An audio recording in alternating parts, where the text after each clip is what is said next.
Hello student, good morning.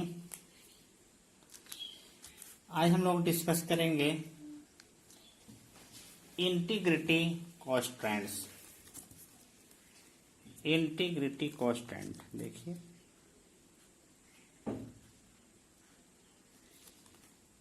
Integrity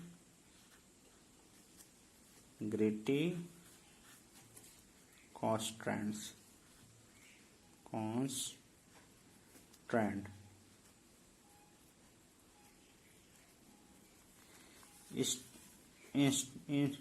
integrity constant.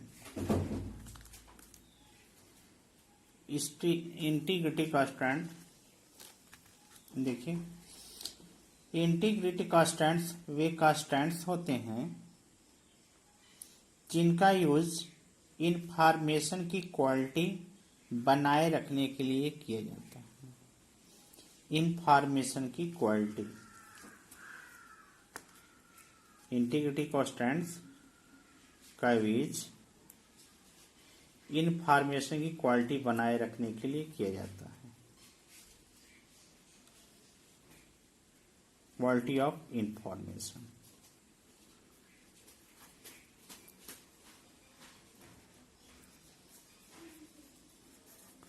Quality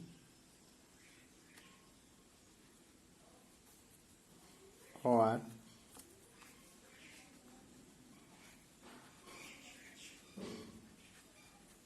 information, quality for information माने integrity constant वे constants होते हैं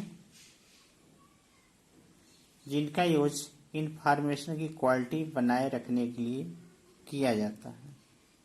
ठीक, यह सुनिश्चित करता है कि डेटा का इंसर्ट करना, अपडेटिंग करना और डिफरेंट प्रक्रियाओं को इस तरह से परफॉर्म किया जाना चाहिए ताकि डेटा इंटीग्रिटी पर कोई प्रभाव न पड़े।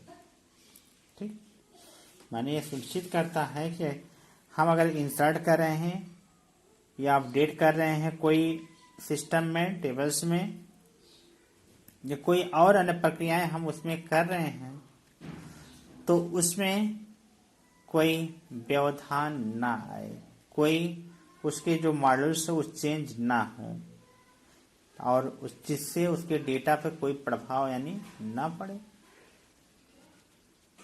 ठीक, इंटीग्रिटी यही कहता है। इनफॉर्मेशन क्वालिटी बनाए के रखने के लिए हम लोग इंटीग्रिटी कांस्टेंट्स को यूज करते हैं।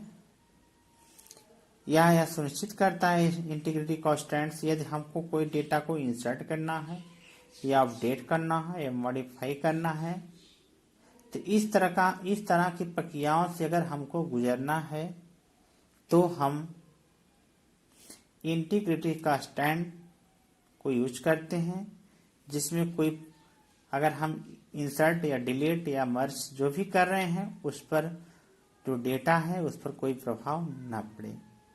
ठीक, इसका यूज डेटाबेस को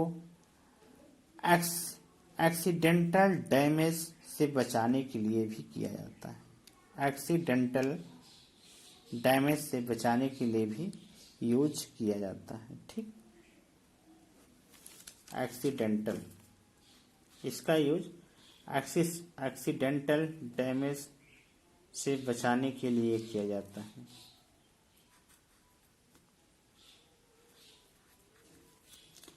एक्सीडेंटल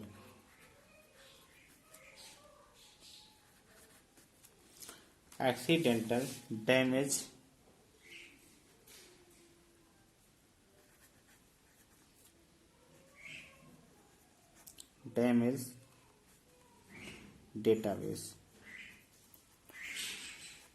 डेटाबेस को बचाने में हम लोग करते हैं। ठीक, इंटीग्रिटी कांस्टेंट्स वे कांस्टेंट्स हैं जिसमें इंफॉर्मेशन की क्वालिटी बनाए रखने के लिए हम लोग इंटीग्रिटी कांस्टेंट्स का यूज करते हैं। इंटीग्रिटी कांस्टेंट्स इसलिए भी यूज किया जाता है अगर हम उसमें डेटा को कोई मर्ज करना चाहते हैं या डिलीट करना चाहते हैं या इंसर्ट करना चाहते हैं या अपडेट करना चाहते हैं या मॉडिफाई करना चाहते हैं, तो और जो मेरा डेटा बेस है उस पर कोई प्रभाव ना पड़े, इसलिए हम इसको इंटीग्रिटी कांस्टेंट्स का यूज करते हैं। दूसरी रूप में अगर हम डेटाबेस को एक्सीडेंटल हो रहा तो उसको बचाने के लिए भी हम एक्सीडेंटल डैमेज डेटा हो रहा उसको बचाने के लिए भी हम लोग क्या करते हैं, इसका यूज करते हैं। ठीक, अब आता है types of integrity constants. Types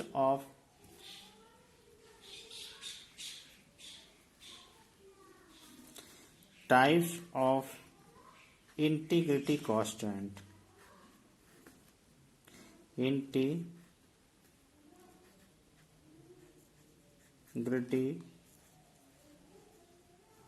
constant.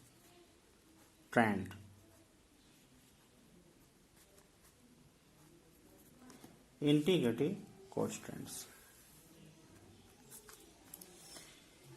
Different type के आपके इंटीग्रिटी कांस्टेंट्स हैं।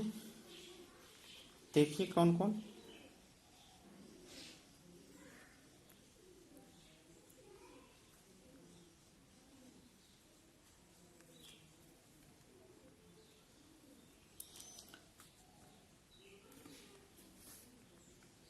Number 1 domain constants.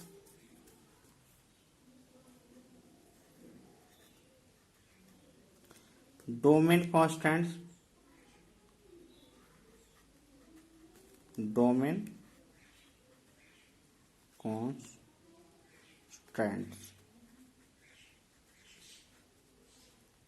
ठीक। Number 2 integrity constant.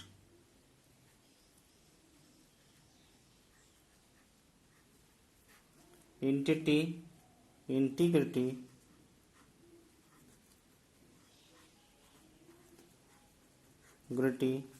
Constants.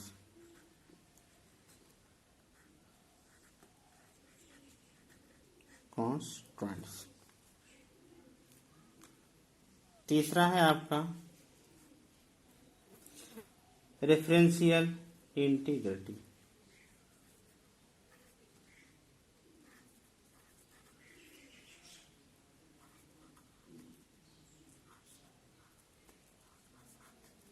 Referential integrity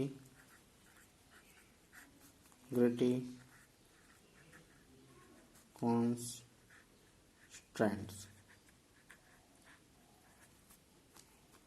एक और है आपका की कांस्टेंट्स। की कांस्टेंट्स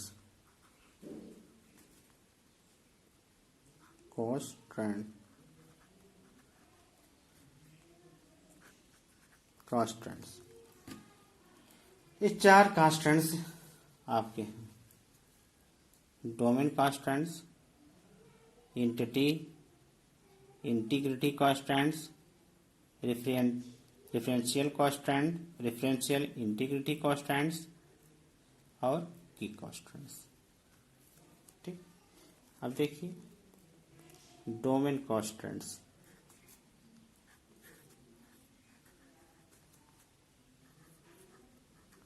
डोमेन कांस्टेंट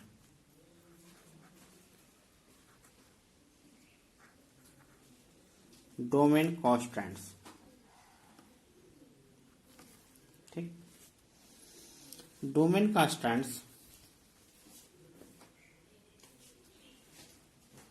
वे कांस्टेंट्स होते हैं। डोमेन कांस्टेंट्स वे कांस्टेंट्स होते हैं जिसमें डोमेन को एक एट्रीब्यूट के लिए वैलिड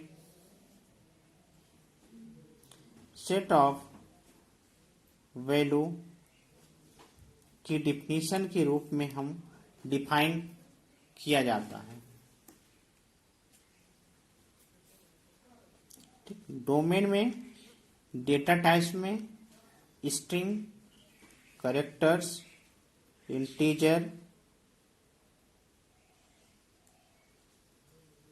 डेटा, करेंसी आदि शामिल होता है और एट्रीब्यूट्स की वैल्यू उससे संबंधित डोमेन में उपलब्ध होता है। देखिए फॉर एग्जांपल्स, एक स्टूडेंट का हम लेते हैं एग्जांपल्स। स्टूडेंट, उसका एक क्या होगा, आईडी होगा, उसका नेम होगा,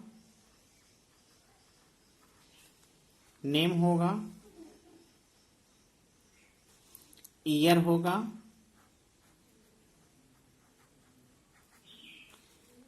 होगा, और एज होगा, ठीक।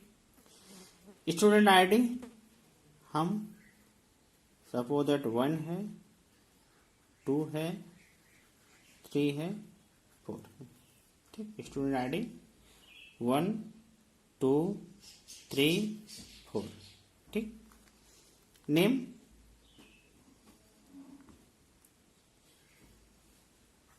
PQRS, चार नेम है स्टूडेंट की, PQRS। ईयर, P का फर्स्ट ईयर, Q का सेकंड ईयर,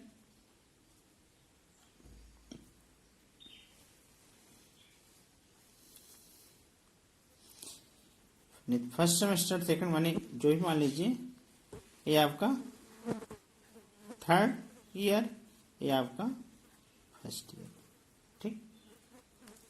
अब यहाँ पे एज, पी की एज सपोज दैट हमने 12 मान लिया, क्यू की एज हमने 18 मान लिया, आर की एज हमने मान लिया 70, और इसका एज हमें नहीं डिफाइन किया।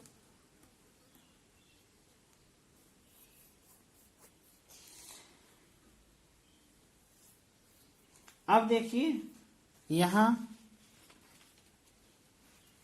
जो आपका 4 है, यही कहा जा रहा था ना, एट्रीब्यूट्स की वैल्यू उससे संबंधित डोमेन में सभी उपलब्ध होना चाहिए। देखिए सब में उपलब्ध है, सारे स्टूडेंट का नेम, ईयर, एज, सारे उसके स्ट्रक्चर यहाँ पे उपलब्ध हैं, बट 4 में नहीं है, यानी नॉट अलाउड है, नॉट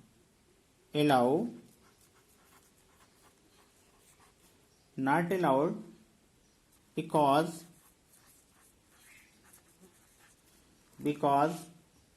age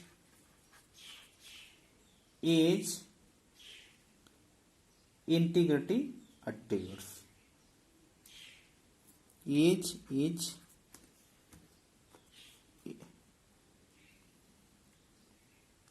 is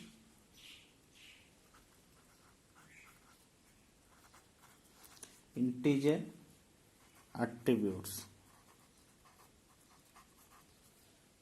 ठीक। दूसरा है integrity constants,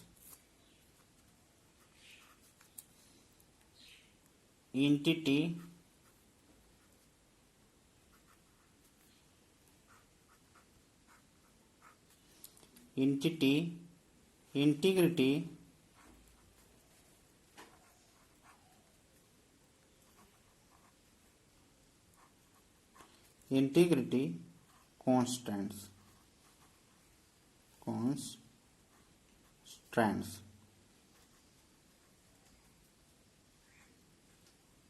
constants, integrity constants. देखिए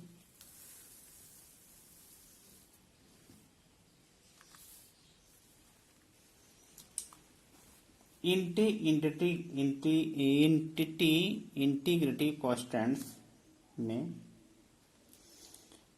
यह वह कॉन्स्टेंट्स है जो यह बताती है कि प्राइमरी की वैल्यू नल नहीं हो सकता। प्राइमरी की वैल्यू नल नहीं हो सकता है। इंटीग्रिटी कॉन्स्टेंट्स वे कॉन्स्टेंट्स होते हैं जिसकी प्राइमरी की वैल्यू नल नहीं होना चाहिए। Primary key value is not null. Primary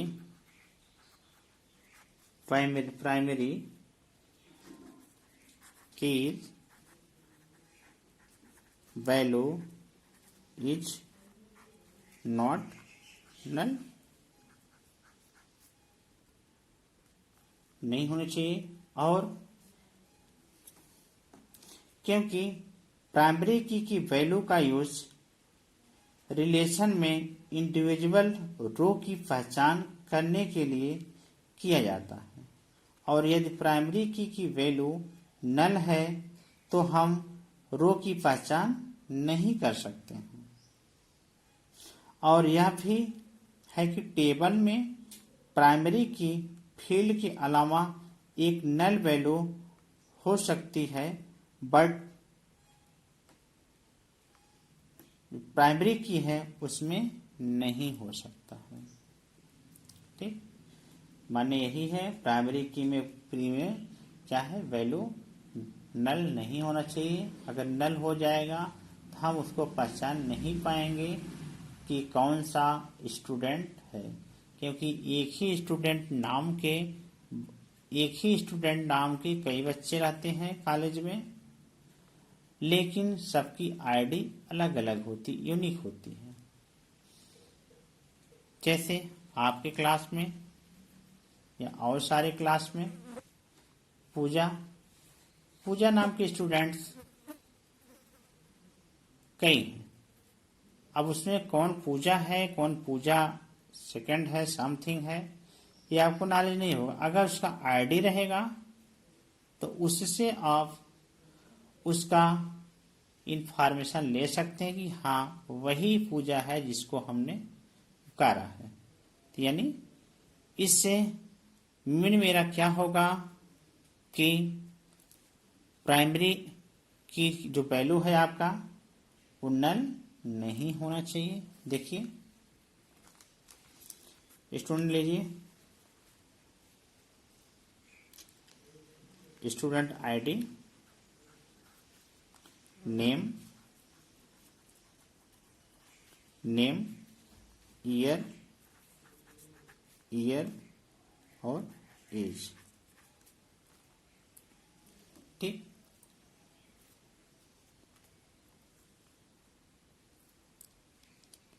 one, to, three. अब ये हमारा अगर नल हो गया तो वैल्यू नहीं लेगा, यानी इसको हम अगर हटा देते हैं, देखिए P Q R S, first year, second year, third year, first year, 12, 18, 17,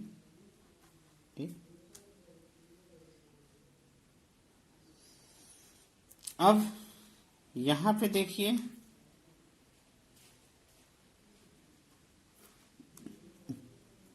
मैंने not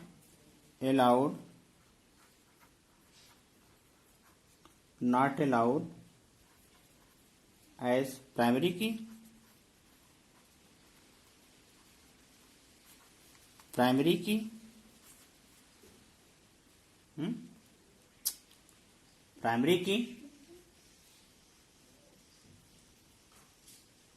can not contain a null value, can not contain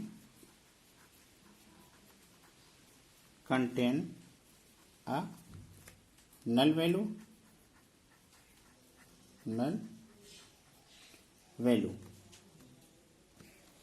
primary key value is not null, नहीं होना चाहिए। अगर नल हो जाएगा तो एंटिटी की यहां अलाउ नहीं करेगा। ठीक, यहां देखिए हमने एक नल कर दिया, इससे यही होगा को वैल्यू को हम पहचान नहीं पाएंगे। प्राइमरी की में मेन आपका आईडी होता है, अगर आईडी आपका सही नहीं है तो आपको हम पहचानना मुश्किल होगा। तो यहाँ पे आपका आया इंटिटी इंटीग्रिटी कॉन्स्टेंट्स। ठीक, इंटिटी इंटीग्रिटी कॉन्स्टेंट्स वे कॉन्स्टेंट्स होते हैं जिसमें प्राइमरी की वैल्यू नल नहीं हो सकता। आप देख रहे हैं ये वाली वैल्यू नहीं है। ठीक, नहीं हो सकता है। ऐसा इसलिए है क्योंकि प्राइमरी की वैल्यू का यूज रिलेशन में इंडिविजुअल रो की पहचान के लिए किया जाता है, और यदि प्राइमरी की वैल्यू नल है तो हम रो की पहचान नहीं, यस की पहचान हम नहीं कर पाएंगे, रो की पहचान नहीं कर सकते हैं। और यह भी है कि टेबल में प्राइमरी की का फील्ड के अलावा एक नल वैल्यू हो सकती है। प्राइमरी की का एक नल वैल्यू हो सकती है। देखिए नल वैल्यू यहाँ है। ठीक, ये प्राइमरी की के अलावा एक नल वैल्यू यहाँ है, यह हो सकता है। माने प्राइमरी की के अलावा और किसी में नल वैल्यू अगर होगा तो उसकी हम पहचान कर सकते हैं। बट अगर प्राइमरी की में वह वैल्यू नहीं होगा तो हम उसकी पहचान नहीं कर सकते हैं। ठीक, अब देखिए नेक्स्ट आपका आता है referential integrity constants. Referential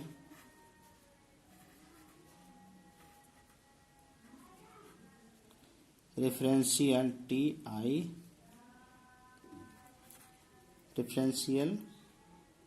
integrity